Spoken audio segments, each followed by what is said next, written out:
क्योंकि हर एक तो हुण जो ट्रंप के बारे असीं गल करिए, ट्रंप हुण मोदी का बहुत वड्डा सपोर्टर है या मोदी का सपोर्टर है, पर ट्रंप ने आके जो मुसलमानों के खिलाफ नस्ली टिप्पणियां कीतियां, उसका नतीजा ये होया कि एक हिंदू का भी कतल होया, उसनूं मुसलमान समझ के कतल कर दिता गया।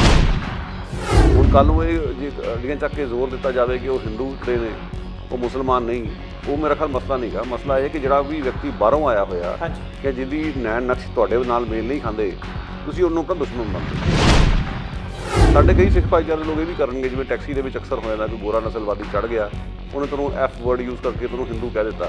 साडे कई भाईचारे के लोग जोर लाउण लग पए कि असीं हिंदू है ही नहीं, तो की तुसीं जे कहोगे तो वो जान छड्ड दूगा, तुहानूं बख्श दूगा। मैनूं पुलिस इलाके दे विच होया कि पुलिस का यह दावा कि साडे कोल सूचना सी कि 46 साला जिहड़ा जॉर्ज फ्लॉयड है, ये काउंटरफीट करंसी का धंधा करदा। असीं उसनूं फड़न लई गए, उत्थे उसनूं फड़न की कोशिश की, उन्हें विरोध किया, जिस दे चलदिआं ये सारा कुछ होया वापरिया। ਜਦੋਂ कि वीडियो में स्पष्ट नज़र आ रहा है कि वो जिहड़ा व्यक्ति है उसनूं ਉਹਦੀ ਧੌਣ ਤੇ ਗੋਡਾ ਧਰ ਕੇ ਪੁਲਿਸ ਵਾਲਾ ਬੈਠਾ ਰਿਹਾ और वो तड़फ रहा, वो कह रहा कि मैनूं साह नहीं आ रहा, मैनूं जान दिओ। अमरीका सरकार दे विच भी कई लोग ने जिन्हां नूं मन्नना पै रहा कि पंजाबी हाँ। पर अफसोस की गल ये गुरविंदर सिंह जी, ये घटना इस किस्म की पहली घटना नहीं सी अमरीका में। इस तो पहला अनेकों घटनावां वापर चुकियां कि किवें सियान वाले लोगों के वाधू ताकत इस्तेमाल की जाती रही है, शक के आधार पर ही मतलब खुल लैके गोलियां दागियां गईयां। और कल ये घटना की गल ना करिए, इन्हां दिनां 'च एक होर घटना वापरी है न्यूयॉर्क में। एक सेंट्रल पार्क है जिथे गोरी औरत अपना कुत्ता घुमा रही थी, वो लीश तो नहीं सी कुत्ता।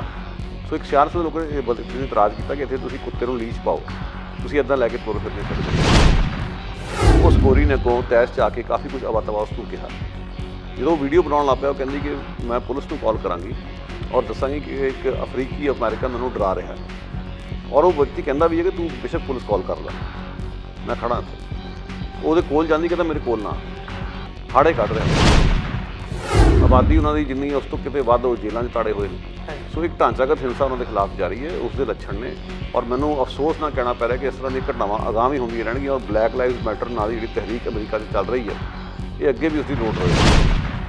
संताप ते दर्द नूं बयान करदियां ने, हर मन नूं ना सिर्फ प्रभावित करदियां ने बल्कि एक प्रवाहित भी करदियां ने कि जुल्म का जिहड़ा लम्मा दौर है कदों तो इंसान ते चल रहा है, तो शोषित भी इंसान कर रहा है, शोषण भी इंसान का हो रहा है। अज की ताज़ा घटना अमेरिका की है, जिथे एक सियाह मूल के व्यक्ति के उपर जिस किस्म का तशद्दद किया गया और जिमें उसकी जान ली गई, दिल कंबाऊ घटना सी।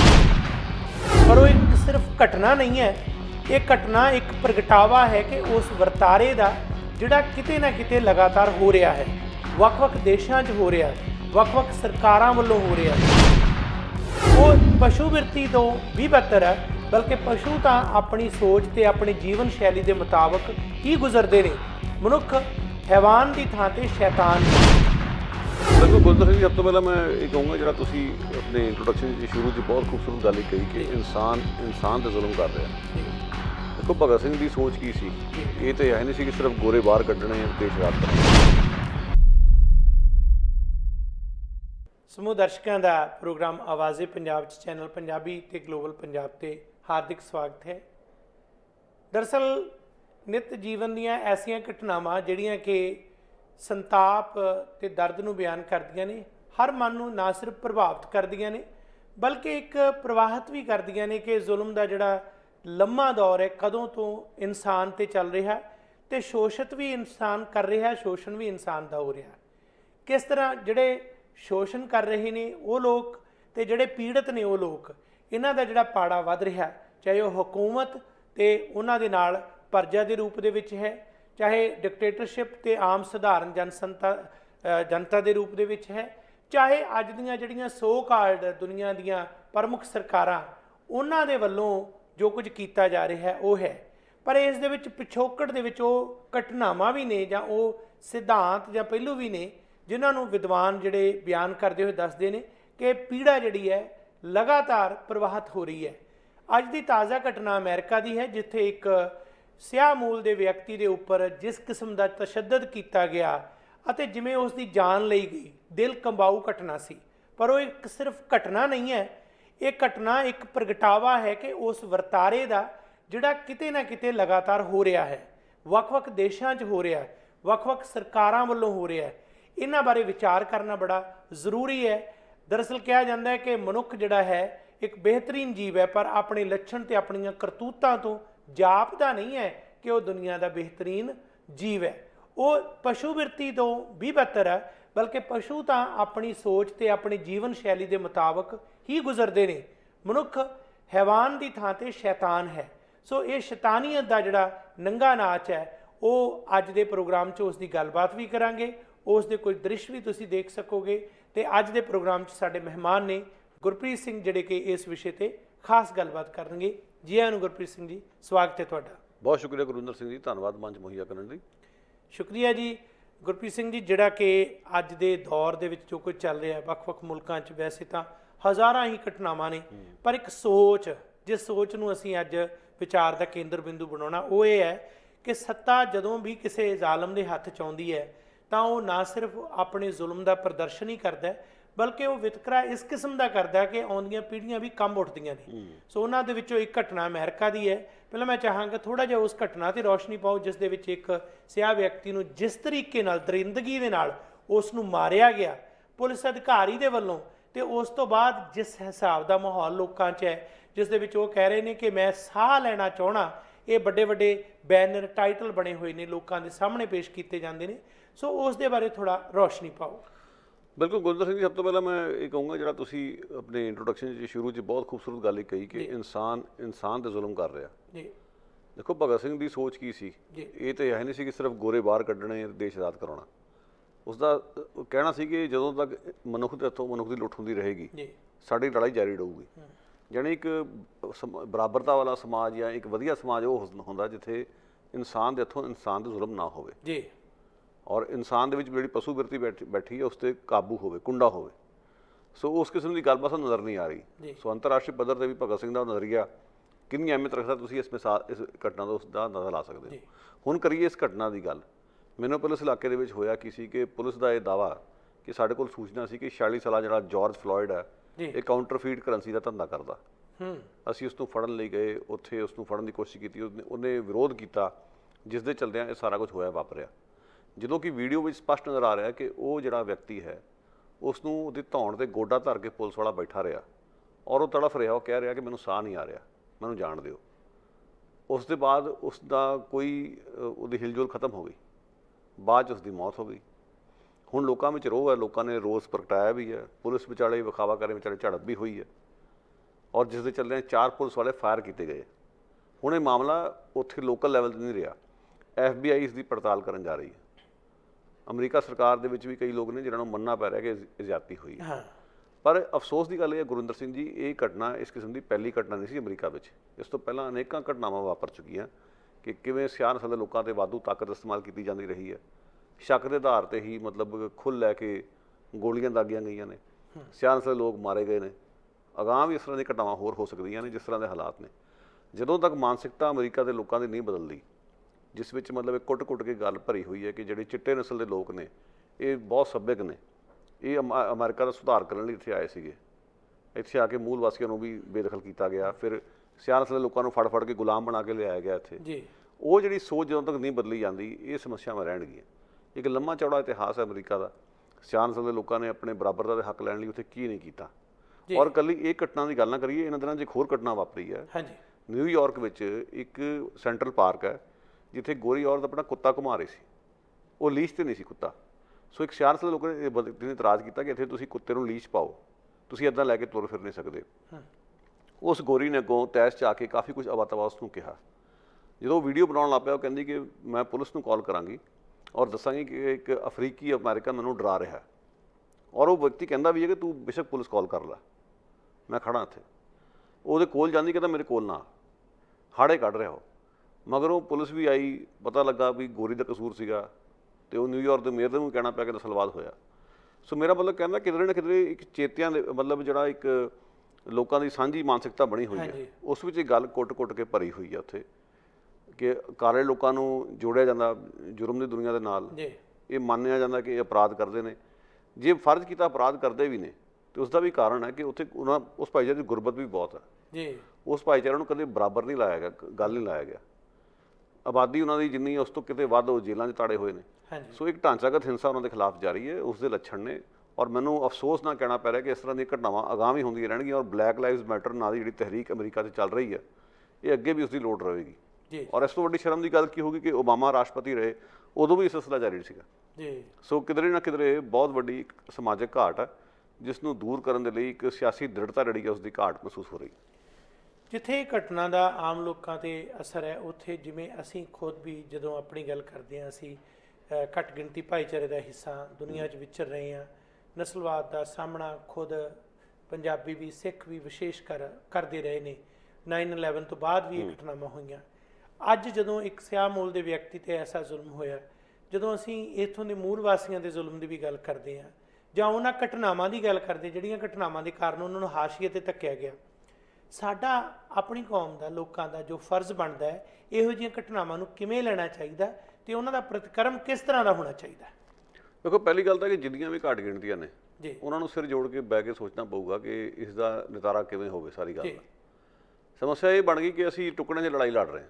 ਹੁਣ ਜਦੋਂ 9/11 ਦਾ ਹਮਲਾ ਹੋਇਆ, ਉਸ ਤੋਂ ਬਾਅਦ ਕਈ ਸਿੱਖਾਂ ਨੂੰ ਵੀ ਨਿਸ਼ਾਨਾ ਬਣਾਇਆ ਗਿਆ ਜੀ ਔਰ ਗੋਰੇ ਨਸਲਵਾਦੀਆਂ ਨੇ ਨਿਸ਼ਾਨਾ ਬਣਾਇਆ। ਜੀ ਸਾਡੇ ਕਈ ਸਿੱਖ ਆਗੂਆਂ ਨੇ ਅੱਡੀਆਂ ਚੱਕ ਕੇ ਜ਼ੋਰ ਲਾਇਆ ਇਸ ਗੱਲ ਤੇ ਕਿ ਅਸੀਂ ਮੁਸਲਮਾਨ ਨਹੀਂ।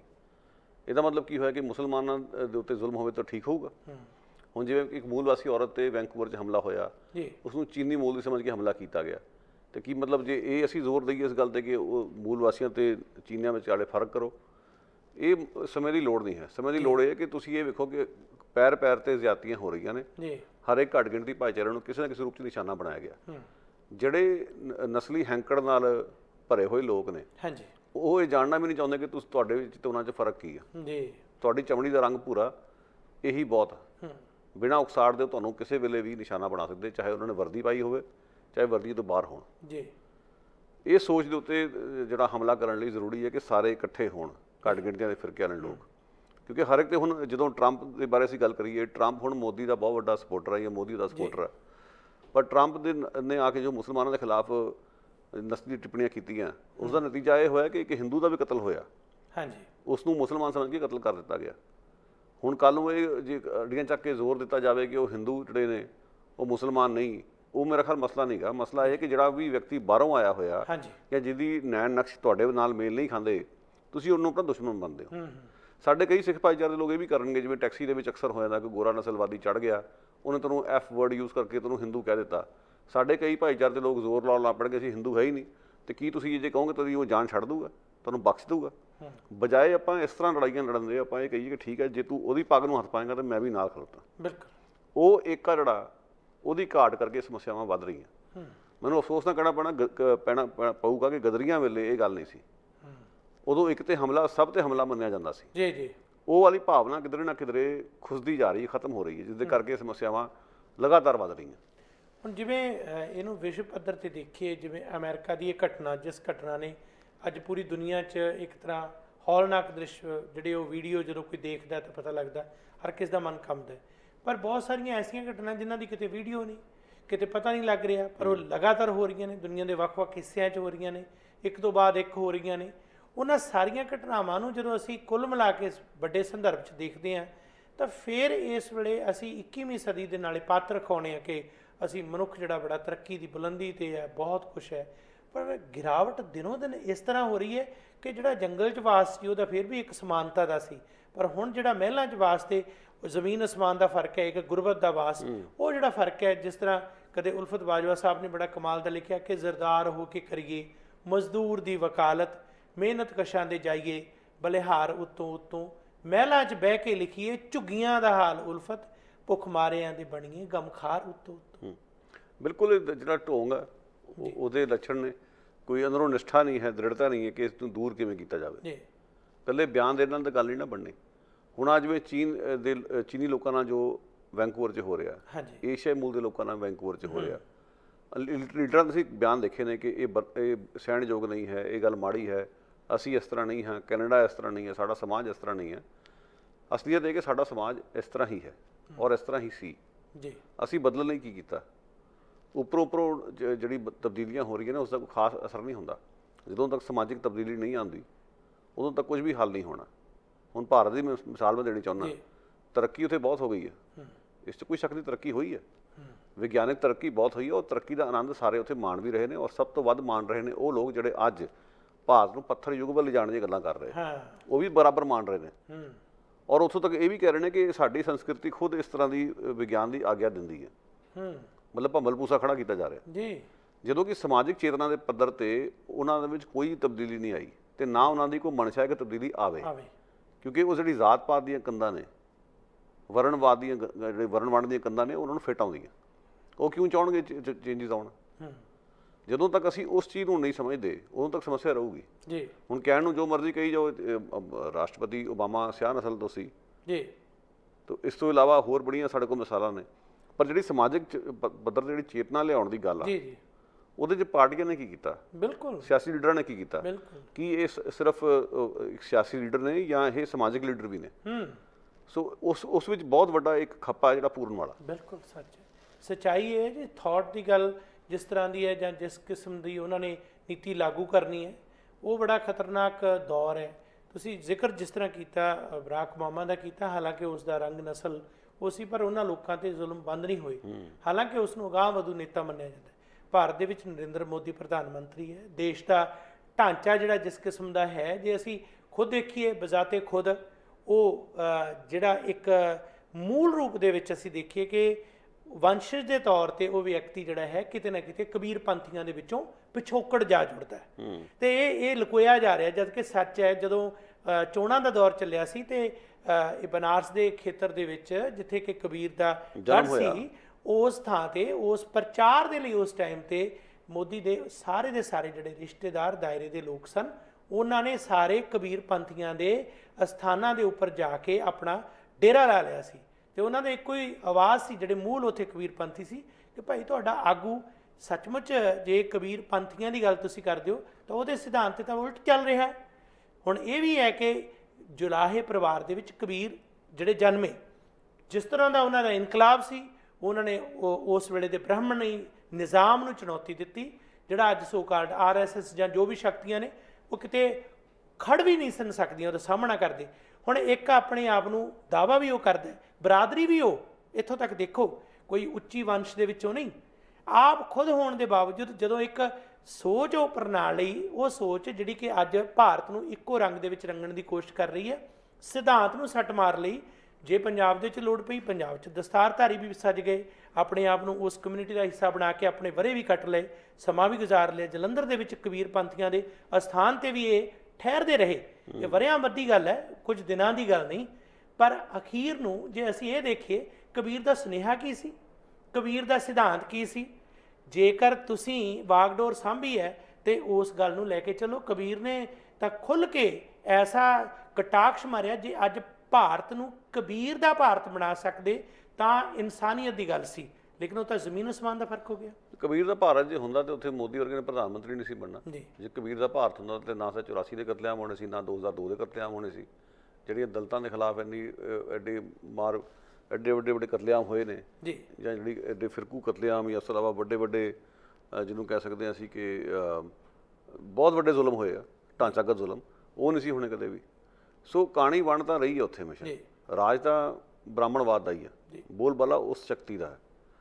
ਸੋ ਉਸ ਸ਼ਕਤੀ ਦੇ ਅਧੀਨ ਇੱਕ ਪਲਾਨ ਬਣਾਇਆ ਗਿਆ ਕਿ ਕਿਵੇਂ ਸਾਰੇ ਮੁਲਕ ਨੂੰ ਇੱਕੋ ਰੰਗ 'ਚ ਰੰਗਿਆ ਜਾਵੇ, ਰਾਸ਼ਟਰਵਾਦ ਦੇ ਨਾਂ 'ਤੇ, ਹਿੰਦੂ ਆਇਡੈਂਟੀਟੀ ਦੇ ਨਾਂ 'ਤੇ ਕਿਵੇਂ ਸਾਰਿਆਂ ਨੂੰ ਇਕੱਠਾ ਕੀਤਾ ਜਾਵੇ, ਬਹੁਗਿਣਤੀ ਦੇ ਨਾਂ 'ਤੇ। ਉਹਦੇ 'ਚ ਉਹ ਮੋਦੀ ਕਾਮਯਾਬ ਹੋ ਗਿਆ। ਸੋ ਜਿਹੜੇ ਸੁਸਰੀ ਨੀਂਦ ਸੁੱਤੇ ਪਏ ਨੇ ਦਲਿਤਾਂ ਦੇ ਆਗੂ, ਇਹ ਉਹਨਾਂ ਦਾ ਕਸੂਰ ਵੀ ਹੈ ਕਿ ਤੁਸੀਂ ਸਿਰਫ ਇਸ ਗੱਲੋਂ ਖੁਸ਼ ਹੋ ਕਿ ਅੰਬੇਦਕਰ ਦੀ ਗੱਲ ਹੋ ਰਹੀ ਹੈ, ਤੁਹਾਡੇ ਵਿੱਚੋਂ ਕਿਸ ਨੂੰ ਰਾਸ਼ਟਰਪਤੀ ਬਣਾ ਦਿੱਤਾ ਗਿਆ ਤੇ ਇਸ ਕਰਕੇ ਤੁਸੀਂ ਖੁਸ਼ ਹੋ। ਤੁਹਾਨੂੰ ਇਸ ਤਰੀਕੇ ਨਾਲ ਦੱਸ ਦਿੱਤਾ ਗਿਆ ਕਿ ਤੁਸੀਂ ਜੋ ਵੀ ਹੋ, ਇਸ ਮੁਲਕ ਦੇ ਹਿੰਦੂ ਹੋ, ਸਾਡੇ ਨਾਲ ਹੋ। ਸੋ ਇਹ ਜਿਹੜਾ ਇੱਕ ਵਰਤਾਰਾ ਚਲਾ ਦਿੱਤਾ ਗਿਆ, ਉਹਨੇ ਬਹੁਤ ਗੜਬੜਾਂ ਕੀਤੀਆਂ। ਜਿਹੜਾ ਵਰਨ ਵੰਡ ਦੀ ਜਿਹੜੀ ਵਿਵਸਥਾ ਆ, ਉਦੋਂ ਤਾਂ ਕਿਸੇ ਨੂੰ ਨਾ ਬਦਲਣਾ, ਨਾ ਉਹਨਾਂ ਦੀ ਮਨਸ਼ਾ ਬਦਲਣ ਦੀ। ਉਹ ਕੰਧਾਂ ਉੱਦਾਂ ਹੀ ਨੇ। ਜਦੋਂ ਤੱਕ ਉਹ ਕੰਧਾਂ ਉੱਦਾਂ ਹੀ ਰਹਿਣਗੀਆਂ, ਉਦੋਂ ਤੱਕ ਸਮੱਸਿਆ ਰਹੂਗੀ। ਆ ਵਾਲੇ ਅਮਰੀਕਾ ਦੀ ਵੀ ਗੱਲ ਅਸੀਂ ਕਰੀਏ, ਜਦੋਂ ਤੱਕ ਕੰਧਾਂ ਰਹਿਣਗੀਆਂ ਉਦੋਂ ਤੱਕ ਸਮੱਸਿਆ ਰਹੇਗੀ। ਹੁਣ ਕਹਿਣ ਨੂੰ ਬੜਾ ਕੁਝ ਬਦਲ ਗਿਆ। ਸੈਗਰੀਗੇਸ਼ਨ ਦਾ ਕਾਨੂੰਨ ਸੀਗਾ ਕਿ ਗੋਰੇ ਵੱਖਰੇ ਬੰਦੇ ਸੀ, ਸਿਆਹ ਨਸਲ ਵੱਖਰੇ ਬੰਦੇ ਸੀ, ਜਿਹਦੇ ਕਰਕੇ ਰੋਜ਼ਾ ਪਾਰਕਸ ਨੂੰ ਗ੍ਰਿਫਤਾਰੀ ਦੇਣੀ ਪਈ, ਜਿਹੜੀ ਬੱਸ ਦੀ ਇੱਕ ਮੁਸਾਫਰ ਸੀ। ਸੋ ਉਹ ਗੱਲਾਂ ਹੋਣ ਦੇ ਬਾਵਜੂਦ ਕਾਨੂੰਨ ਤਾਂ ਬਦਲ ਗਏ, ਪਰ ਜਿਹੜੀ ਸੋਚ ਨਹੀਂ ਬਦਲੀ। ਸੋਚ ਨੂੰ ਬਦਲਣ ਵਾਸਤੇ ਕੰਮ ਨਿਰੰਤਰ ਕਰਨਾ ਜ਼ਰੂਰੀ ਹੈ। ਤੇ ਉਹ ਪੋਲੀਟੀਕਲ ਪਾਰਟੀਆਂ ਦੇ ਆਸਰੇ ਤੇ ਤਾਂ ਹੋ ਨਹੀਂ ਸਕਦਾ। ਕਿਉਂਕਿ ਉਹਨਾਂ ਨੇ ਤਾਂ ਵੋਟਾਂ ਦੀ ਗਿਣਤੀ ਮਿਣਤੀ ਕਰਨੀ, ਆਪਣੇ ਟਰਮ ਪੂਰੇ ਕਰਕੇ ਘਰਾਂ ਨੂੰ ਚੱਲਣਾ। ਬਿਲਕੁਲ। ਖੁਸ਼ੀ ਇਹ ਹੋਵੇ ਕਿ ਜੇ ਉਹਨਾਂ ਵਿੱਚੋਂ ਲੀਡਰ ਇਹੋ ਜਿਹੇ ਆਉਣ ਜਿਹੜੇ ਸਮਾਜਿਕ ਤਬਦੀਲੀ ਨੂੰ ਤਰਜੀਹ ਦੇਣ, ਹਾਂ, ਸਮਾਜਿਕ ਇਨਕਲਾਬ ਦੀ ਗੱਲ ਕਰਨ। ਬਿਲਕੁਲ। ਉਹ ਗੱਲਾਂ ਉਹਨਾਂ 'ਚ ਹੋਰ ਨਜ਼ਰ ਨਹੀਂ ਆ ਰਹੀਆਂ। ਸੋ ਸਾਨੂੰ ਲੱਗਦਾ ਕਿ ਸਮਾਜਿਕ ਤੌਰ 'ਤੇ ਸਾਨੂੰ ਸਾਰਿਆਂ ਨੂੰ ਕੋਈ ਜ਼ਿੰਮੇਵਾਰੀ ਲੈਣੀ ਪਏਗੀ, ਤਾਂ ਮਸਲੇ ਹੱਲ ਹੋਣਗੇ। ਜਿਵੇਂ ਅਸੀਂ ਗੱਲ ਜਦੋਂ ਸ਼ੁਰੂ ਕੀਤੀ ਕਿ ਅਮਰੀਕਾ ਦੇ ਜਿਹੜੇ ਜੁਰਮ ਦੀ ਕ੍ਰਾਈਮ ਰੇਟ ਦੇ ਵਧਣ ਦਾ ਇੱਕ ਵੱਡਾ ਕਾਰਨ ਇਹ ਵੀ ਸੀ ਕਿ ਜਿਸ ਤਰ੍ਹਾਂ ਇੱਕ ਖਾਸ ਮੂਲ ਦੇ ਲੋਕ ਜਾਂ ਭਾਈਚਾਰਿਆਂ ਦੇ ਲੋਕ, ਘੱਟ ਗਿਣਤੀਆਂ ਦੇ ਲੋਕ ਜਾਂ ਪੀੜਤ ਲੋਕ ਗੁਰਬਤ ਦਾ ਸ਼ਿਕਾਰ ਨੇ।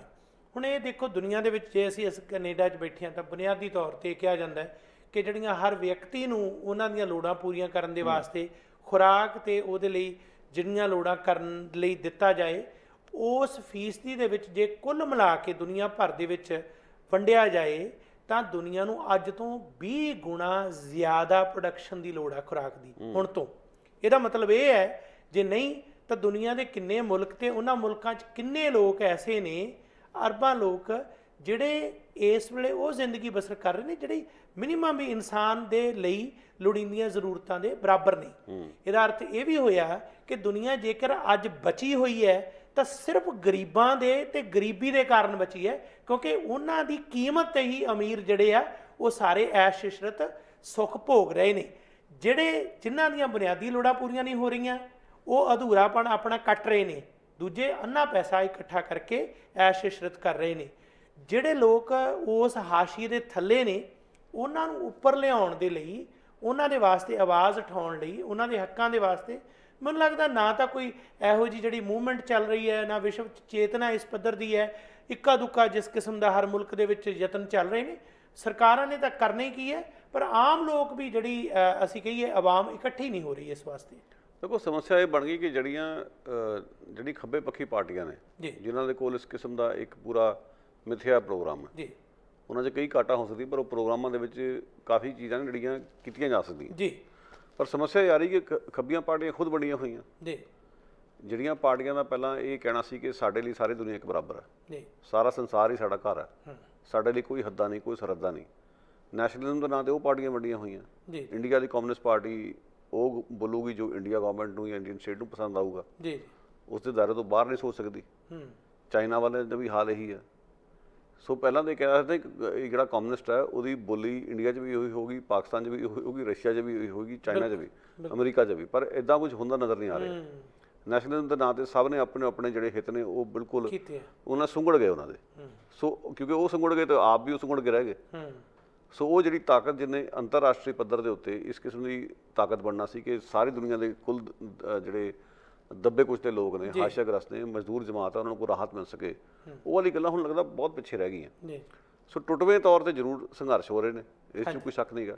ਜਿਵੇਂ ਭਾਰਤ ਵਿੱਚ ਵੀ ਕਈ ਲੋਕ ਅੰਦੋਲਨ ਕਰ ਰਹੇ ਨੇ, ਇੱਥੇ ਵੀ ਕੁਝ ਲੋਕ ਨੇ ਜਿਹੜੇ ਮਹਿਸੂਸ ਕਰਦੇ, ਜਿਨ੍ਹਾਂ ਨੇ ਮੁਹਿੰਮ ਚਲਾਈ ਸੀ ਕਿ 1% ਵਰਸਸ 99%, ਕਿ ਵੀ 1% ਲੋਕ ਹੈ ਜਿਨ੍ਹਾਂ ਕੋਲ ਕੁੱਲ ਦੌਲਤ ਹੈ ਤੇ 99% ਲੋਕ ਹਾਸ਼ੀਏ 'ਤੇ ਨੇ ਜਾਂ ਉਹਨਾਂ ਕੋਲ ਪੂਰੇ ਸਾਧਨ ਨਹੀਂ ਗੇ। ਸੋ ਉਸ ਦੂਰੀ ਨੂੰ ਮਿਟਾਉਣ ਲਈ ਕੀ ਕੀਤਾ ਜਾਵੇ?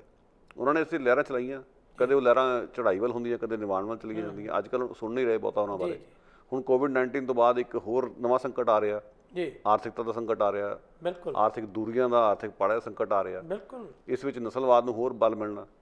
ਸੋ ਕਈ ਤਰ੍ਹਾਂ ਦੀਆਂ ਦਿੱਕਤਾਂ ਅੱਗੇ ਆਉਣਗੀਆਂ। ਇਹ ਅਫਸੋਸ ਹੈ ਕਿ ਜਿਹੜੇ ਬਿਲਕੁਲ ਹੀ ਜਿਹੜੇ ਹਾਸ਼ੀਆਗ੍ਰਸਤ ਲੋਕ ਨੇ ਉਹਨਾਂ ਨੂੰ ਮਜਬੂਰ ਕੀਤਾ ਜਾ ਰਿਹਾ ਇਸ ਗੱਲ ਲਈ ਕਿ ਤੁਸੀਂ ਆਪਣਾ ਗੁਜ਼ਾਰਾ ਜਿੱਦਾਂ ਮਰਜ਼ੀ ਜੀ ਤੋੜ ਕੇ ਕਰੋ, ਤਾਂ ਉਹਨਾਂ ਨੂੰ ਆਪਣੇ ਹਾਲ 'ਤੇ ਛੱਡ ਦਿੱਤਾ ਗਿਆ। ਇੱਥੋਂ ਤੱਕ ਇਹ ਸਮਝਾਉਣ ਦੀ ਕੋਸ਼ਿਸ਼ ਕੀਤੀ ਕਿ ਤੁਹਾਡੇ ਕਰਮਾਂ ਦਾ ਫਲ ਆ, ਰੱਬ ਆਸਰੇ ਛੱਡ ਦਿਓ। ਕਿਉਂ ਛੱਡ ਦੇਣਾ? ਉਹਨਾਂ ਨੂੰ ਵੀ ਹੱਕ ਹੈ ਮਤਲਬ ਸਿਰ ਉੱਚਾ ਚੁੱਕ ਕੇ ਜੀਣ ਦਾ, ਛਾਤੀ ਚੌੜੀ ਕਰਕੇ, ਪਰ ਉਹਨਾਂ ਨੂੰ ਸਮਝਾਇਆ ਜਾ ਰਿਹਾ ਕਿ ਤੁਸੀਂ ਆਰਾਮ ਨਾਲ ਆਪਣਾ ਟਿਕਾ ਕਰੋ। ਦੂਜੇ ਬੰਨੇ ਜਿਹੜੇ ਦੋਨੇ ਹੱਥੀ ਲੁੱਟ ਰਹੇ ਆ ਉਹਨਾਂ ਦੀਆਂ ਮੌਜਾਂ ਨੇ ਜੀ, ਉਹਨਾਂ ਦੇ ਕਿੰਤੂ ਪਰੰਤੂ ਨਹੀਂ। ਅੱਜ ਵੇਖ ਲਓ ਕੋਵਿਡ-19 ਕਰਕੇ ਇੱਥੋਂ ਦੀਆਂ ਸੱਜੇ ਪੱਖੀ ਪਾਰਟੀਆਂ, ਜਿਵੇਂ ਕਿ BC ਲਿਬਰਲ ਪਾਰਟੀ ਆ, ਅੱਜ ਉਹ ਵੀ ਐਮਰਜੈਂਸੀ ਪੈਕੇਜ ਲੈਣ ਲਈ ਮਜਬੂਰ ਹੋਈ ਹੈ ਤਾਂ ਜੋ ਸਾਡੇ ਮੁਲਾਜ਼ਮਾਂ ਨੂੰ ਤਨਖਾਹ ਮਿਲ ਸਕਣ। ਘੱਟੋ ਘੱਟ ਇਹਨਾਂ ਗੱਲਾਂ ਤੋਂ ਕੁਛ ਸਿੱਖ ਲਓ ਕਿ ਜਦੋਂ ਕਰੋਪੀ ਆ ਹੀ ਗਈ ਹੈ ਔਰ ਉਹਨੇ ਸਭ ਨੂੰ ਬਰਾਬਰ ਮਾਰ ਕੀਤੀ ਹੈ, ਬਿਲਕੁਲ, ਔਰ ਤੁਹਾਡੇ ਤੇ ਸ਼ਾਇਦ ਅਸਰ ਇੰਨਾ ਨਹੀਂ ਪਿਆ ਜਿੰਨਾ ਕਿ ਬਿਲਕੁਲ ਹੀ ਗਰੀਬ ਲੋਕਾਂ 'ਤੇ ਪਿਆ ਜਿਨ੍ਹਾਂ ਕੋਲ ਰਹਿਣ ਲਈ ਛੱਤ ਵੀ ਹੈ ਨਹੀਂ। ਤੇ ਆਹ ਸੰਕਟ ਦੀ ਘੜੀ ਹੈ ਜਦੋਂ ਸਾਨੂੰ ਸਮਝਣ ਲਈ ਮਜਬੂਰ ਕਰ ਰਹੀ ਹੈ। ਪਰ ਸਾਡੇ ਅਜੇ ਵੀ ਹਿੱਤ ਜਿਹੜੇ ਨੇ ਉਹਨਾਂ ਲੋਕਾਂ ਨਾਲ ਬੱਝੇ ਹੋਏ ਨੇ ਜਿਹੜੇ ਸੱਤਾ ਚਲਾ ਰਹੇ ਨੇ ਜਾਂ ਜਿਹੜੇ ਬਹੁਤ ਅਮੀਰ ਨੇ। ਸੋ ਇਹ ਦੁੱਖ ਦੀ ਗੱਲ ਹੈ। ਸਭ ਤੋਂ ਵੱਡੀ ਗੱਲ ਕਿ ਜਿਵੇਂ ਇਹ ਕੋਵਿਡ-19 ਦੀ ਗੱਲ ਨੂੰ ਲੈ ਕੇ ਜਦੋਂ ਅਸੀਂ ਦੇਖਦੇ ਸੀ ਮਜ਼ਦੂਰਾਂ ਦੇ ਪਲਾਇਨ ਦੀਆਂ ਘਟਨਾਵਾਂ ਜਦੋਂ ਦੇਖੀਆਂ ਤਾਂ ਦਿਲ ਕੰਬ ਉੱਠਦਾ ਹੈ।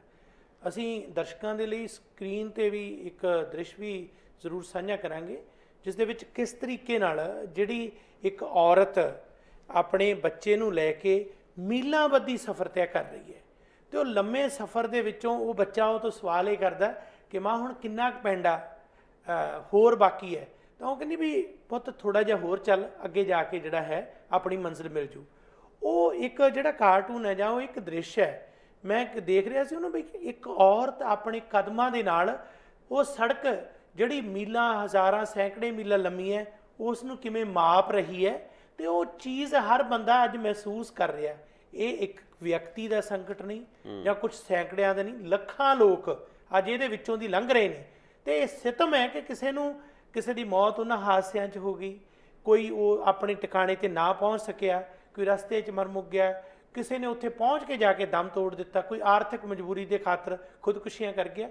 ਇਸ ਤਰ੍ਹਾਂ ਦਾ ਮਾਹੌਲ ਚੱਲ ਰਿਹਾ। ਜਦੋਂ ਅਸੀਂ ਦੇਖਦੇ ਹਾਂ ਤਾਂ ਸ਼ਬਦ ਦੇਖੋ, ਥਾ ਤੁਝੇ ਗਰੂਰ खुद के लम्बे होने का ए सड़क गरीब के हौसले ने तुझे पैदल ही नाप दिया। ਆਹ ਲਫ਼ਜ਼ ਜਿਹੜੇ ਆ ਗੁਰਪ੍ਰੀਤ ਸਿੰਘ ਜੀ ਬੰਦੇ ਦੇ ਦਿਲ ਨੂੰ ਬਲੂੰਦਰ ਦਿੰਦੇ ਨੇ। ਨਹੀਂ, ਬਹੁਤ ਵਧੀਆ ਲਾਈਨ 17 ਸੀਗੀਆਂ, ਮੈਂ ਆਪ ਤੋਂ ਪੜ੍ਹੀਆਂ ਹੋਣੇ ਤੇ ਮੈਨੂੰ ਕਾਫੀ ਪ੍ਰਭਾਵਿਤ ਕੀਤਾ ਇਹਨਾਂ ਨੇ। ਮੈਨੂੰ ਇੱਕ ਦਿਮਾਗ 'ਚ ਇੱਕ ਜ਼ਿਕਰ ਆਉਂਦਾ ਕਿ ਜਿਹੜਾ ਗੁੜਗਾਉਂ ਤੋਂ ਬਿਹਾਰ ਤੱਕ ਜਿਹੜੇ ਕਿਰਤੀ ਕਾਮੇ ਸੀਗੇ ਜੀ 11 ਬੰਦੇ ਜੀ, ਉਹ ਰਕਸ਼ੇ ਲੈ ਕੇ ਗਏ ਜੀ, 1000 ਕਿਲੋਮੀਟਰ ਦਾ ਪੈਂਡਾ ਉਹਨਾਂ ਨੇ 8 ਦਿਨਾਂ 'ਚ ਤੈਅ ਕੀਤਾ। ਬੜੀ ਮੁਸ਼ਕਿਲ ਨਾਲ ਆਪਣੇ ਪਿੰਡਾਂ ਨੂੰ ਪਹੁੰਚੇ ਨੇ, ਭੁੱਖੇ ਤੇ ਆਏ। ਰਾਹ 'ਚ ਇਹ ਵੀ ਫਿਕਰ ਸੀਗੇ ਕਿ ਟਾਇਰ ਪੈਂਚਰ ਹੋ ਜਾਊਗਾ, ਕਿਹੜੇ ਕਿਹੜੇ ਰਾਹ ਜਾਈਏ ਕਿ ਪੁਲਿਸ ਵਾਲੇ ਨਾਲ ਪੈ ਨਿਕਲਣ, ਕਿਉਂਕਿ ਇਹਨਾਂ ਪਰਿਸਥਿਤੀਆਂ ਵਿੱਚ ਪਿੱਛੇ ਜੇ ਮਜ਼ਦੂਰ ਵੀ ਮਰੇ ਰੇਲ ਹੇਠਾਂ ਆ ਕੇ, ਹੈ ਨਾ। ਸੋ ਲਗਾਤਾਰ ਅਸੀਂ ਵੇਖ ਰਹੇ ਕਿ ਹਾਲਾਤ ਇੱਦਾਂ ਦੇ ਬਣੇ ਹੋਏ। ਪਰ ਇਹ ਹੈ ਕਿ ਜਿਹੜੀਆਂ ਹਾਕਮ ਜਮਾਤਾਂ ਨੇ ਅਜੇ ਵੀ ਇਸ ਜ਼ਿੱਦ 'ਤੇ ਅੜੀਆਂ ਕਿ ਤੁਸੀਂ ਘਰਾਂ 'ਚ ਬੈਠੋ, ਤੁਸੀਂ ਬਾਹਰ ਨਾ ਨਿਕਲੋ। ਔਰ ਜਿਹੜਾ ਕਹਿ ਤੇ ਦਿੱਤਾ ਗਿਆ, ਫਰਮਾਨ ਜਾਰੀ ਹੋ ਗਏ ਕਿ ਨਹੀਂ ਕਿਸੇ ਦੀ ਤਨਖਾਹ ਨਾ ਮਾਰੀ ਜਾਵੇ, ਪਰ ਅਮਲ ਕਿਹੜਾ ਹੋ ਰਿਹਾ? ਇੰਡੀਆ 'ਚ ਤਾਂ ਕੋਈ ਅਮਲ ਵੀ ਨਹੀਂ ਹੋ ਰਿਹਾ। ਮਜ਼ਦੂਰਾਂ ਨੂੰ ਕਹਿ ਦਿੱਤਾ ਗਿਆ ਠੀਕ ਹੈ ਤੁਹਾਡੇ ਪੈਸੇ ਨਹੀਂ ਮਾਰੇ ਜਾਣਗੇ, ਪਰ ਪੈਸੇ ਮਾਰੇ ਜਾ ਰਹੇ ਆ। ਹਾਂਜੀ। ਔਰ ਉਹਨਾਂ ਤੋਂ ਜਬਰੀ ਵੀ ਕੰਮ ਲਿਆ ਜਾ ਰਿਹਾ, ਮਿਹਨਤਾਨਾ ਵੀ ਘੱਟ ਦਿੱਤਾ ਜਾ ਰਿਹਾ, ਔਰ ਇਹ ਵੀ ਕਿਹਾ ਜਾ ਰਿਹਾ ਕਿ ਰੌਲਾ ਨਾ ਪਾਓ। ਸੋ ਇਹ ਗੱਲਾਂ ਰਿਕਾਰਡ ਹੋਈਆਂ, ਡਾਕੂਮੈਂਟ ਹੋਈਆਂ। ਜੀ, ਅਫਸੋਸ ਦੀ ਗੱਲ ਕਿ ਉਹ ਇਹਨਾਂ ਦੀ ਉਹਨੂੰ ਕੀੜੇ ਮਕੌੜੇ ਸਮਝਦੇ ਆ, ਬਿਲਕੁਲ ਉਹਨਾਂ ਨੂੰ ਤਰਜੀਹ ਨਹੀਂ ਦਿੱਤੀ ਜਾ ਰਹੀ। ਉਲਟ ਗੱਲਾਂ ਇਹ ਹੋ ਰਹੀਆਂ ਕਿ ਇਹ ਸੰਕਟ ਜੋ ਕਿਵੇਂ ਮੁਨਾਫਾਖੋਰ ਹੁਣ ਹੋਰ ਮੁਨਾਫਾ ਕਮਾ ਸਕਣ, ਇਹਦੀਆਂ ਵਿਉਂਤਾਂ ਕੱਢੀਆਂ ਜਾ ਰਹੀਆਂ, ਨਵੀਆਂ ਤੋਂ ਨਵੀਆਂ।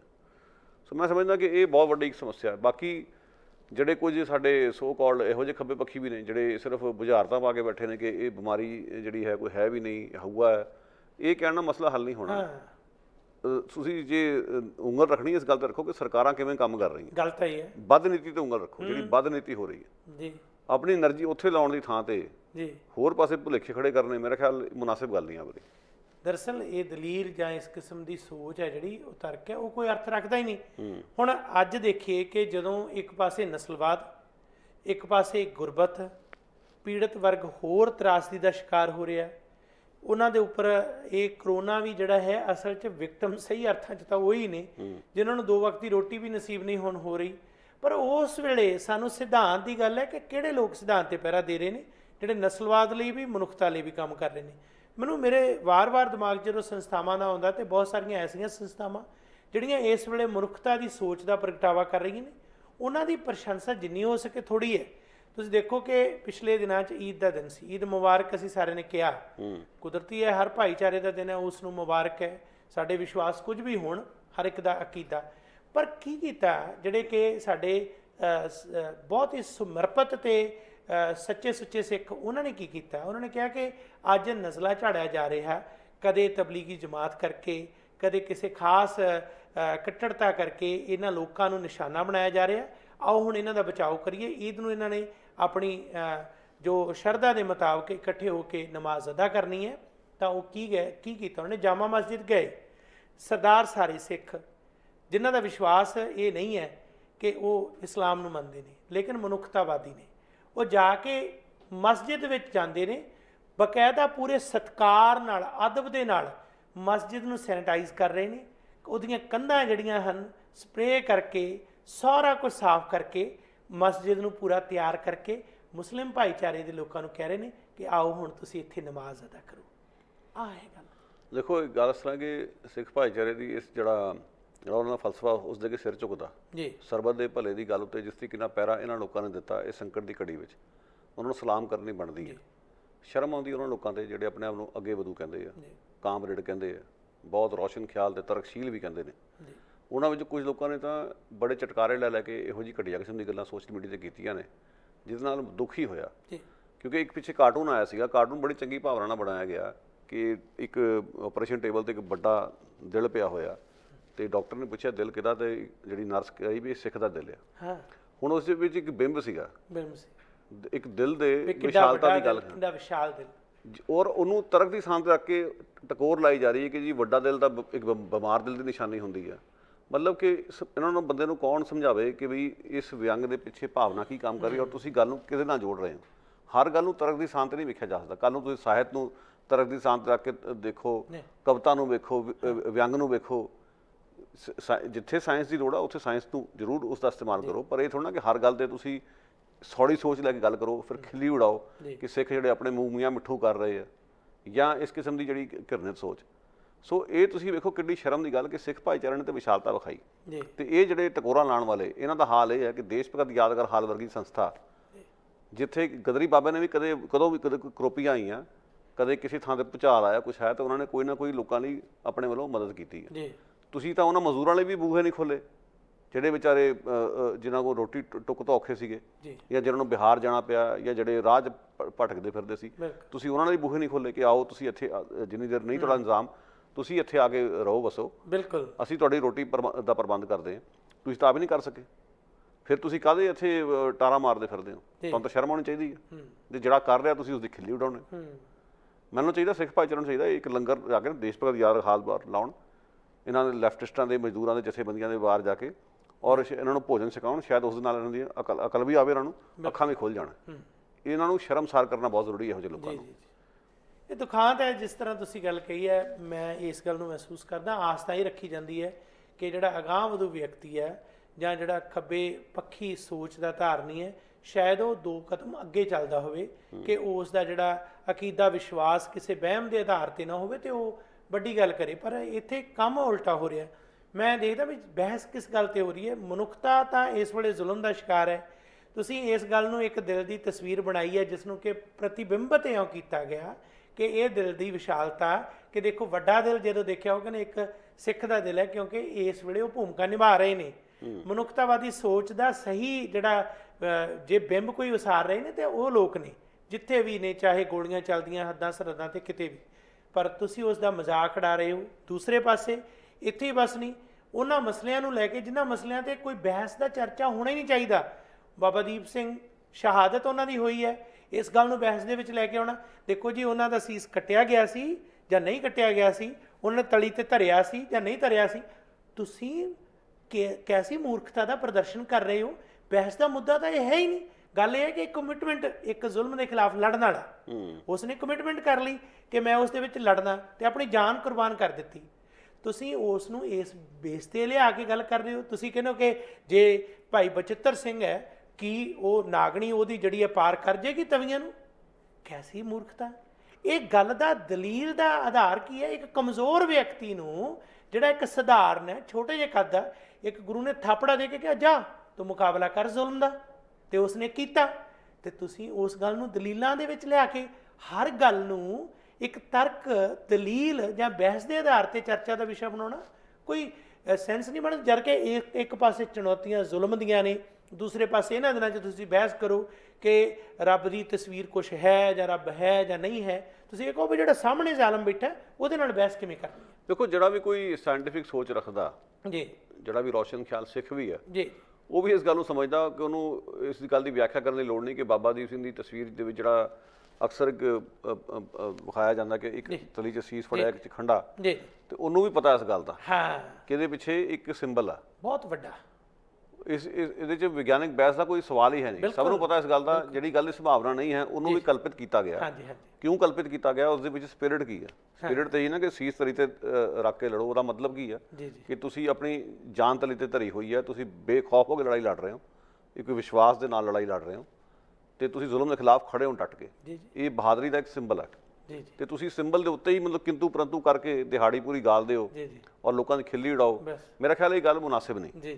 ਪਹਿਲੀ ਗੱਲ ਤਾਂ ਇਹ ਆ, ਵਿਗਿਆਨਿਕ ਦ੍ਰਿਸ਼ਟੀਕੋਣ ਦੀ ਗੱਲ ਹੋਣੀ ਚਾਹੀਦੀ ਹੈ। ਲੋਕਾਂ ਨੂੰ ਸਮਝਾਓ, ਜਿਹੜੇ ਸਾਖੀਆਂ ਨੂੰ ਪੜ੍ਹ ਕੇ ਕਈ ਵਾਰੀ ਅੰਧ ਵਿਸ਼ਵਾਸ 'ਚ ਪੈ ਜਾਂਦੇ, ਉਹਨਾਂ ਨੂੰ ਸਮਝਾਉਣ ਲਈ ਜ਼ਰੂਰੀ ਹੈ ਕਿ ਉਹਨਾਂ ਨੂੰ ਦੱਸਿਆ ਜਾਵੇ ਕਿ ਇਸ ਤਰ੍ਹਾਂ ਸੰਭਵ ਨਹੀਂ ਹੈ, ਜੀ ਪਰ ਇਹ ਕਹਾਣੀ ਦੇ ਪਿੱਛੇ ਭਾਵਨਾ ਇਹ ਆ, ਭਾਵਨਾ ਇਹ ਹੈ ਉਸ ਦੀ ਕਦਰ ਕਰੋ। ਬਿਲਕੁਲ ਪਰ ਜਿੱਦਾਂ ਇਹ ਕਿੰਤੂ ਪਰੰਤੂ ਕਰਕੇ ਨੀਵੇਂ ਪੱਧਰ ਤੇ ਜਾ ਕੇ ਕਰਦੇ ਆ, ਉਹ ਇਤਰਾਜ਼ਯੋਗ ਗੱਲ ਆ। ਬਿਲਕੁਲ ਹੁਣ ਗੁਰੂ ਨਾਨਕ ਦੇਵ ਜੀ ਦੀ ਇੱਕ ਸਾਖੀ ਬੜੀ ਮਸ਼ਹੂਰ ਆ, ਹਾਂਜੀ ਜਦੋਂ ਭਾਈ ਲਾਲੋ ਦੇ ਘਰ ਰੋਟੀ ਖਾਣ ਗਏ, ਹਾਂਜੀ ਮਲਿਕ ਭਾਗੋ ਬੜਾ ਔਖਾ ਭਾਰਾ ਹੋਇਆ, ਜੀ ਤੇ ਉਹਨਾਂ ਨੇ ਮਲਿਕ ਭਾਗੋ ਨੂੰ ਗੋਸ਼ਟੀ ਰਾਹੀਂ ਦੱਸ ਦਿੱਤਾ ਕਿ ਤੂੰ ਜ਼ੁਲਮ ਕਰਕੇ ਲੋਕਾਂ ਦਾ ਲਹੂ ਪੀਣਾ ਆ, ਤੇ ਤੇਰੀ ਰੋਟੀ ਮੈਂ ਕਿਹੜੀ ਕੋਲੋਂ ਛਕੂੰਗਾ, ਤੇਰੀ ਤਾਂ ਖੂਨ ਪਸੀਨੇ ਦੀ ਕਮਾਈ ਵੀ ਹੈ ਨਹੀਂ। ਜਿਹੜੀ ਭਾਈ ਲਾਲੋ ਦੀ ਰੋਟੀ ਹੈ ਕੀ ਬਾਤ, ਉਹ 'ਚ ਦੁੱਧ ਵਗਦਾ, ਕਿਉਂਕਿ ਉਹ ਰੋਟੀ ਜਿਹੜੀ ਹੈ ਕਿਰਤੀ ਦੀ ਕਿਰਤੀ ਦੀ ਰੋਟੀ ਹੈ। ਬਿਲਕੁਲ ਇਹ ਗੋਸ਼ਟੀ ਕਾਫੀ ਹੈ। ਤੁਸੀਂ ਉਹਨੂੰ ਸਿੰਬੋਲਿਕ ਤੌਰ ਤੇ ਜੇ ਪੇਂਟਿੰਗ 'ਚ ਦਰਸਾ ਤਾ ਕਿ ਉਹਨਾਂ ਨੇ ਦੋਨੇ ਹੱਥੀਂ ਰੋਟੀਆਂ ਫੜ ਕੇ ਨਚੋੜੀਆਂ ਨੇ, ਜੀ ਇਹ ਤਾਂ ਸਾਇੰਟਿਫਿਕ ਢੰਗ ਨਾਲ ਜੇ ਗੱਲ ਕਰਨੀ ਹੋਵੇ ਤਾਂ ਠੀਕ ਹੈ, ਇਸ ਸੰਭਵ ਵੀ ਹੈ ਨਹੀਂ। ਬਿਲਕੁਲ ਪਰ ਜਿਹੜਾ ਗੁਰੂ ਨਾਨਕ ਦੇਵ ਜੀ ਦਾ ਜਿਹੜਾ ਆਸ਼ਾ ਸੀ, ਮਕਸਦ ਸੀ, ਜਾਂ ਜਿਹੜਾ ਉਹਨੂੰ ਆਪਣੇ ਚਿੱਤਰਾਂ ਰਾਹੀਂ ਇਸ ਕਿਸਮ ਦੀ ਕਹਾਣੀ ਪੇਸ਼ ਕਰ ਰਿਹਾ, ਜੀ ਉਹਦੀ ਭਾਵਨਾ ਕੀ ਹੈ? ਜੀ ਇਹੀ ਹੈ ਨਾ, ਗੁਰੂ ਨਾਨਕ ਦੇਵ ਜੀ ਨੇ ਇੱਕ ਨਿਤਾਰਾ ਕੀਤਾ, ਬਿਲਕੁਲ ਹੱਕ ਹਲਾਲ ਦੀ ਕਮਾਈ ਦੇ ਵਿਚਾਲੇ ਤੇ ਲੁੱਟ ਦੀ ਕਮਾਈ ਦੇ ਵਿਚਾਲੇ ਇੱਕ ਲਕੀਰ ਕੱਢੀ ਉਹਨਾਂ ਨੇ। ਜੀ ਇਹੀ ਆਪਣੇ ਆਪ 'ਚ ਖੂਬਸੂਰਤ ਗੱਲ ਹੈ। ਆਪਾਂ ਇਸ ਗੱਲ ਨੂੰ ਲੈ ਕੇ ਘੜੀਸੀ ਫਿਰੀਏ, ਈਵਨ ਹਿੰਦੂ ਪੁਰਾਣੇ ਕਥਾਵਾਂ ਦੇ ਵਿੱਚ ਵੀ ਮੈਂ ਸਮਝਦਾ ਕਈ ਗੱਲਾਂ ਬਹੁਤ ਖੂਬਸੂਰਤ ਨੇ, ਜੇ ਉਹਨਾਂ ਨੂੰ ਤਰਕ ਦੀ ਥਾਂ ਤੇ ਨਾ ਵੇਖਿਆ ਜਾਵੇ ਤਾਂ, ਜੀ ਸਿਰਫ ਨਿਰੋਲ ਇੱਕ ਮੈਸੇਜ ਦੇ ਤੌਰ ਤੇ ਵੇਖੋ। ਹਾਂਜੀ ਹੁਣ ਸ਼ਿਵ ਜੀ ਬਾਰੇ ਕਿਹਾ ਜਾਂਦਾ, ਕੰਠ 'ਚ ਉਹਨਾਂ ਨੇ ਇੱਥੇ ਆਪਣਾ ਜਿਹੜਾ ਜ਼ਹਿਰ ਰੱਖ ਲਿਆ ਹਾਂਜੀ ਤਾਂ ਜੋ ਦੁਨੀਆ ਜ਼ਹਿਰ ਤੋਂ ਬਚੇ ਰਵੇ।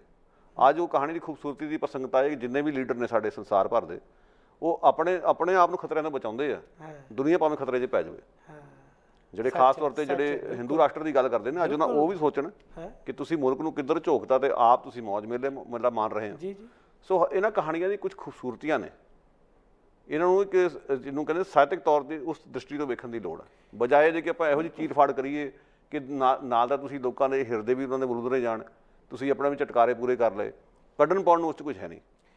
ਜਿਹੜੀ ਗੱਲ ਤੁਸੀਂ ਜਿਸ ਤਰ੍ਹਾਂ ਗੁਰੂ ਨਾਨਕ ਸਾਹਿਬ ਵਾਲੀ ਗੱਲ ਕੀਤੀ ਹੈ, ਜਦੋਂ ਅਸੀਂ ਅੱਜ ਮਜ਼ਦੂਰ ਦੀ, ਤਰਾਸਦੀ ਦੀ, ਜ਼ੁਲਮ ਦੀ, ਜ਼ਬਰ ਦੀ ਗੱਲ ਕਰ ਰਹੇ ਹਾਂ, ਉਸ ਦੇ ਪ੍ਰਸੰਗ ਦੇ ਵਿੱਚ ਇਹ ਗੱਲ ਬੜੀ ਮਹੱਤਵਪੂਰਨ ਹੈ ਕਿ ਕਿਰਤੀ ਨੂੰ ਕਿਸ ਤਰ੍ਹਾਂ ਗਲਵੱਕੜੀ 'ਚ ਲਿਆ ਗੁਰੂ ਸਾਹਿਬ ਨੇ, ਕਿਸ ਤਰੀਕੇ ਨਾਲ ਸੰਭਾਲਿਆ। ਪ੍ਰੋਗਰਾਮ ਦੇ ਅਖੀਰ 'ਚ ਚੰਦ ਸਾਹਿਤਕ ਸਤਰਾਂ ਅਸੀਂ ਉਸ ਦੇ ਬਾਰੇ ਸਾਂਝੀਆਂ ਵੀ ਕਰਾਂਗੇ। ਪਰ ਜਿਹੜੀ ਗੱਲ ਤੁਸੀਂ ਇੱਕ ਜ਼ਿਕਰ ਕੀਤਾ ਕਿ ਸਾਡੇ ਅਧਿਆਤਮਿਕ ਪੁਰਸ਼, ਚਾਹੇ ਉਹ ਮਿੱਥ ਦੇ ਪਾਤਰ ਨੇ, ਉਹਨਾਂ ਦਾ ਸਿੰਬਲ ਜਿਹੜਾ ਕਿੱਡਾ ਖੂਬਸੂਰਤ ਤੁਸੀਂ ਗੱਲ ਕੀਤੀ ਕਿ ਜ਼ਹਿਰ ਨੂੰ ਸਾਰਿਆਂ ਦਾ ਸਮੇਟਣ ਦੀ ਗੱਲ। ਹੁਣ ਇਤਿਹਾਸ ਦੇ ਵੱਲ ਆ ਜਾਈਏ, ਸਾਡੇ ਗੁਰੂ ਸਾਹਿਬਾਨ ਨੇ ਜਿਸ ਤਰੀਕੇ ਨਾਲ ਰੋਲ ਨਿਭਾਇਆ ਦੁਨੀਆ ਜਾਣਦੀ ਹੈ, ਪਰ ਉੱਥੇ ਨਾਲ ਜਿਹੜੇ ਸਮਰਪਿਤ ਵਿਅਕਤੀ ਨੇ ਮਨੁੱਖੀ ਸੋਚ ਨੂੰ ਵੀ ਨਾਲ ਲੈ ਕੇ ਚੱਲਦੇ ਨੇ, ਉੱਥੇ ਦਲੀਲ ਨੂੰ ਇੱਕ ਪਾਸੇ ਰੱਖ ਕੇ ਉਹ ਇੱਕ ਸੋਚ ਨੂੰ ਵੀ ਅਗਾਂਹ ਪੇਸ਼ ਕਰਦੇ ਨੇ। ਮੈਂ ਉਸ ਦੇ ਵਿੱਚ ਕਰਤਾਰਪੁਰ ਸਾਹਿਬ ਦੇ ਇਤਿਹਾਸ ਦੀ ਗੱਲ ਕਰਦਾ। ਕਰਤਾਰਪੁਰ ਸਾਹਿਬ ਗੁਰੂ ਸਾਹਿਬ ਨੇ ਖੇਤੀ ਕੀਤੀ, ਮੁਸ਼ੱਕਤ ਕਰਕੇ ਮਨੁੱਖਤਾ ਨੂੰ ਇਸ ਕਦਰ ਤਿਆਰ ਕੀਤਾ ਕਿ ਇਹ ਜਿਹੜਾ ਕਿਰਤੀ ਵਰਗ ਹੈ, ਮਜ਼ਦੂਰ ਵਰਗ ਹੈ, ਮਿਹਨਤਕਸ਼ ਹੈ, ਇਹ ਕਿੱਡਾ ਉੱਚਾ ਹੈ। ਮੈਂ ਆਪ ਆਪਣੀ ਜ਼ਿੰਦਗੀ ਦੇ ਇੰਨੇ ਵਰੇ ਇਸ ਨੂੰ ਸਮਰਪਿਤ ਕਰਦਾ। ਅਖੀਰ ਜੋਤੀ ਜੋਤ ਸਮਾਈ।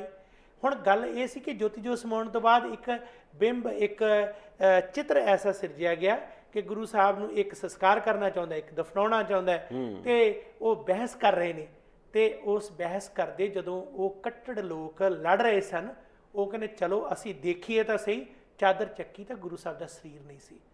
ਹੁਣ ਇੱਕ ਜਿਹੜੇ ਸੀਮਤ ਬੁੱਧੀ ਵਾਲੇ ਵਿਅਕਤੀ ਨੇ, ਜਿਨ੍ਹਾਂ ਦੀ ਸਿਰਫ ਤੇ ਸਿਰਫ ਸੋਚ ਇੱਕ ਉਸੇ ਦਲੀਲ ਤੇ ਕਾਟ ਹੈ, ਉਹ ਜੀ ਕਿੱਧਰ ਗਿਆ ਸਰੀਰ, ਇਹ ਤਾਂ ਗੱਲ ਜੱਚਦੀ ਨਹੀਂ, ਉਹ ਕਿੱਧਰ ਗਈ ਦੇ, ਇਹ ਕਿਵੇਂ ਹੋ ਜੂ। ਗੱਲ ਉਹਨਾਂ ਵਿਅਕਤੀਆਂ ਨੂੰ ਜਿਨ੍ਹਾਂ ਨੂੰ ਅਸੀਂ ਉਦੋਂ ਦੇ ਵਿਗਿਆਨਕ ਨਹੀਂ ਕਹਿ ਰਹੇ, ਅਸੀਂ ਸਧਾਰਨ ਕਹਿ ਰਹੇ ਹਾਂ, ਉਹਨਾਂ ਨੇ ਕਿੱਡਾ ਵੱਡਾ ਸਿੰਬਲ ਪੇਸ਼ ਕਰਤਾ ਵੀ ਭਾਈ ਨਾ ਇਹ ਹਿੰਦੂ ਨਾ ਮੁਸਲਮਾਨ, ਇਹਨਾਂ ਦੋਹਾਂ ਤੋਂ ਮੁਕਤ ਹੋ ਕੇ ਉਹ ਇੱਕ ਰੂਹ ਜਿਹੜੀ ਹੈ ਜਿਸ ਤਰ੍ਹਾਂ ਜਿੱਥੇ ਹੈ ਸਮਾ ਗਈ। ਤੇ ਉਹ ਦੇਹ ਦੇ ਪਿੱਛੇ ਲੜ ਰਹੇ ਸਨ, ਉਹ ਜੜ ਦੇ ਲਈ ਲੜ ਰਹੇ ਸਨ, ਪਰ ਗੁਰੂ ਸਾਹਿਬ ਉੱਥੇ ਉਸ ਸਰੀਰ ਦੀ ਗੱਲ ਹੀ ਨਹੀਂ ਕਰ ਰਹੇ।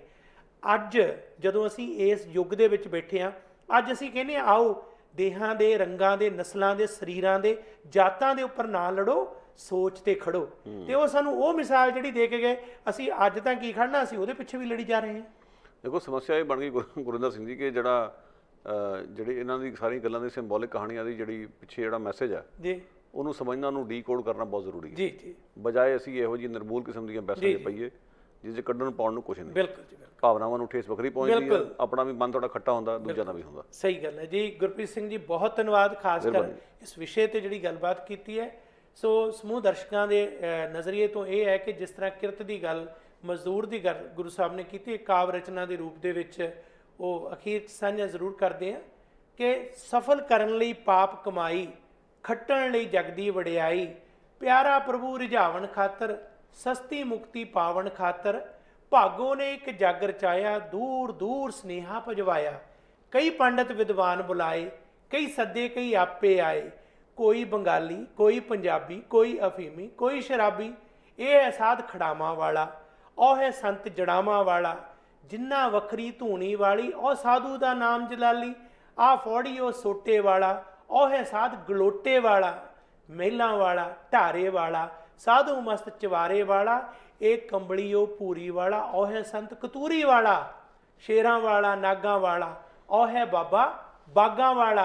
ਇਕੱਠੇ ਹੋ ਗਏ ਸਭ ਪਖੰਡੀ, ਲੱਗ ਗਈ ਸਾਧਾਂ ਦੀ ਮੰਡੀ। ਰੂਪ ਵੱਖਰੇ, ਭੇਖ ਨਿਰਾਲੇ, ਵੱਖੋ ਵੱਖਰੀ ਨਾਮਾਂ ਵਾਲੇ। ਭਾਵੇਂ ਸਭ ਦੇ ਪੰਥ ਨਿਆਰੇ, ਇੱਕ ਗੱਲੋਂ ਉਹ ਇਕੱਠੇ ਸਾਰੇ। ਸਭ ਦੀ ਗੋਗੜ ਮੋਟੀ ਤਾਜੀ, ਸਾਰੇ ਮੁਫਤ ਖਾਣ ਨੂੰ ਰਾਜੀ। ਵਿਹਲੇ ਬੈਠੇ ਮੌਜ ਉਡਾਉਂਦੇ, ਕੰਮ ਕਾਰ ਨੂੰ ਹੱਥ ਨਾ ਲਾਉਂਦੇ। ਪਰ ਇੱਕ ਗੁਰੂ ਨਾਨਕ ਨਾ ਆਇਆ, ਉਸਨੂੰ ਜਬਰਨ ਗਿਆ ਬੁਲਾਇਆ। ਭਾਗੋ ਕਹਿੰਦਾ ਨਾਨਕ ਪਿਆਰੇ, ਇਹ ਸੰਤਾਂ ਦੇ ਨਹੀਂ ਵਰਤਾਰੇ। ਸੰਤ ਹੈ ਸਾਰੇ ਜਗ ਦਾ ਸਾਂਝਾ, ਕਿਉਂ ਰੱਖੇ ਉਹ ਸਾਨੂੰ ਬਾਂਝਾ। ਜੇ ਮਿੱਠੀ ਲਾਲੋ ਦੀ ਗੁੱਲੀ, ਕੀ ਲੱਗ ਗਈ ਪੂੜੀ ਨੂੰ ਉੱਲੀ। ਭੋਜਨ ਕਿਉਂ ਪ੍ਰਵਾਨ ਨਹੀਂ ਮੇਰਾ, ਦੱਸੋ ਇਹ ਅਪਮਾਨ ਨਹੀਂ ਮੇਰਾ। ਨਾਨਕ ਜੀ ਮੁਸਕਰਾਵਣ ਲੱਗੇ, ਸਹਿ ਸਵਾਂਭਰ ਵਾਵਣ ਲੱਗੇ। ਮਲਕਾ ਕਿਉਂ ਗੁੱਸੇ ਵਿੱਚ ਆਵੇਂ, ਝੂਠ ਨਾਲ ਕਿਉਂ ਸੱਚ ਲੁਕਾਵੇਂ। ਮੈਂ ਇਸ ਭੇਦ ਨੂੰ ਜਾਣ ਗਿਆ ਹਾਂ, ਕਾਤਲ ਤਾਈਂ ਪਛਾਣ ਗਿਆ ਹਾਂ। ਤੇਰੇ ਸਾਥੀ ਸਭ ਹਥਿਆਰੇ, ਜ਼ਾਲਮ ਡਾਕੂ ਖੂਨੀ ਸਾਰੇ। ਖੂਨੋ ਖੂਨ ਹੈ ਭੋਜਨ ਤੇਰਾ, ਇਸ ਨੂੰ ਹੱਥ ਨਾ ਛੁਹਾਏ ਮੇਰਾ। ਜੋ ਤੂੰ ਵਿਹਲੇ ਝੋਟੇ ਪਾਲੇ, ਇਹ ਸਭ ਠੱਗ ਬਨਾਰਸ ਵਾਲੇ। ਜਿਸ ਦਾ ਸਾਹ ਖੋ ਕੇ ਤੂੰ ਜੀਵੇਂ, ਜਿਸ ਦਾ ਖੂਨ ਹਮੇਸ਼ਾ ਪੀਵੇਂ। ਜਿਸ ਦੇ ਸਿਰ ਤੇ ਮੌਜ ਉਡਾਵੇਂ, ਉਸ ਨੂੰ ਸ਼ੂਦਰ ਆਖ ਬੁਲਾਵੇਂ। ਜਿਹੜਾ ਹੱਥੀਂ ਕਾਰ ਕਮਾਵੇ, ਦਸਾਂ ਨੋਹਾਂ ਦੀ ਕਰਕੇ ਖਾਵੇ। ਉਹ ਕਿਰਤੀ ਹੈ ਮੇਰਾ ਭਾਈ, ਜਗ ਕਰੇ ਉਸ ਦੀ ਵਡਿਆਈ। ਉਸ ਦਾ ਭੋਜਨ ਦੁੱਧ ਮਲਾਈ, ਲਹੂ ਭਰੀ ਤੇਰੀ ਮਠਿਆਈ। ਉਸ ਦਾ ਭੋਜਨ ਦੁੱਧ ਮਲਾਈ, ਲਹੂ ਭਰੀ ਤੇਰੀ ਮਠਿਆਈ। ਇਹ ਸੀ ਦੁੱਧ ਮਲਾਈ ਤੇ ਲਹੂ ਭਰੀ ਮਠਿਆਈ ਦਾ ਅੰਤਰ। ਤੇ ਇਹੀ ਅੱਜ ਕਿਰਤੀਆਂ ਦੇ ਨਾਲ ਖੜਨ ਦੀ ਜ਼ਰੂਰਤ, ਪੀੜਤਾਂ ਦੇ ਨਾਲ ਖੜਨ ਦੀ ਜ਼ਰੂਰਤ। ਇਸ ਸੁਨੇਹੇ ਦੇ ਨਾਲ ਹੀ ਅੱਜ ਦਾ ਪ੍ਰੋਗਰਾਮ ਇੱਥੇ ਸਮਾਪਤ ਹੈ। ਆਪ ਸਾਰਿਆਂ ਦਾ ਤਹਿ ਦਿਲੋਂ ਸ਼ੁਕਰੀਆ। ਸਾਡਾ ਹਰ ਇੱਕ ਪ੍ਰੋਗਰਾਮ ਵੇਖਣ ਤੇ ਸਾਡੇ ਨਾਲ ਜੁੜਨ ਲਈ ਸਬਸਕ੍ਰਾਈਬ ਕਰੋ ਚੈਨਲ ਪੰਜਾਬੀ ਤੇ ਨੋਟੀਫਿਕੇਸ਼ਨ ਲਈ ਬੈਲ ਆਈਕਨ ਵਾਲੇ ਬਟਨ ਤੇ ਕਲਿੱਕ ਕਰੋ।